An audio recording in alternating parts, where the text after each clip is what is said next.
the body, the one thing we actually have and see in the room.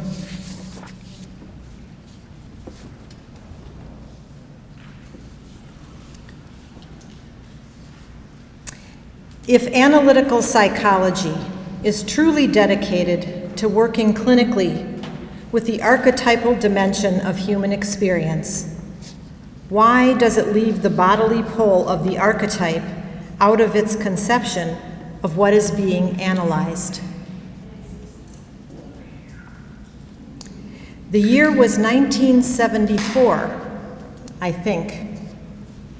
I was 22 years old.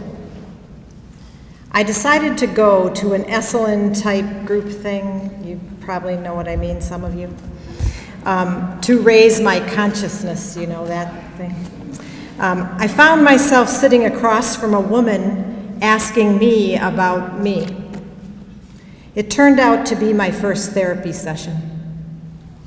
I had no real concept of what I was doing. I sat there cool as a cucumber, you wouldn't believe it, answering every last question. Finally, she asked if I was aware that I was shaking. I looked down at my body, and sure enough, my legs were visibly trembling.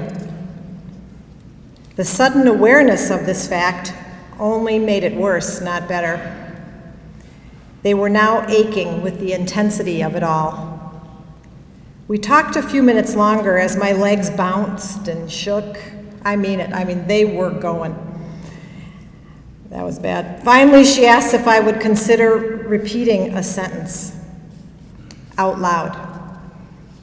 I continued to appear calm from the waist up and say, "Sure."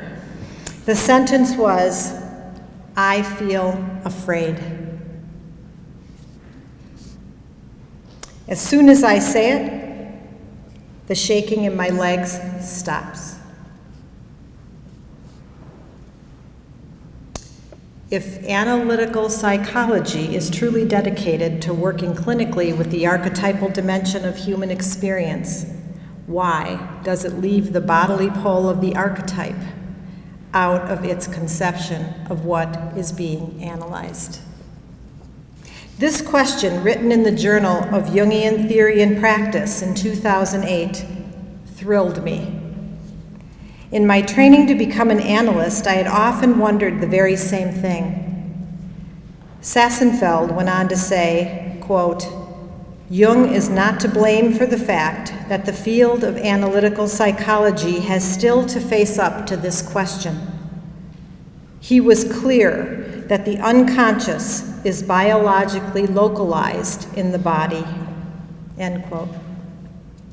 Here, Sassenfeld is referring back to Jung's decision to address the controversial mind-body question in 1928 while writing his transitional paper on psychic energy.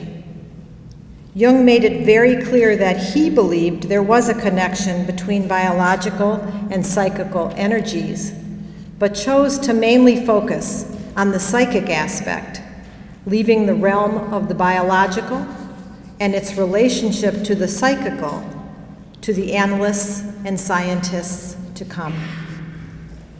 And some did. More and more Jungian literature is available now that addresses the connection between the mind and the body. Analysts like Andrew Samuels, Marion Woodman, Sylvia Brinton Pereira, Anita Green, as well as James Hollis and Anne McGuire, are but a few of the people who address the advantages of focusing on the wisdom contained in the body. However, even with this field of interest becoming more popular, practical and usable paradigms have yet to emerge for clinicians in the treatment room.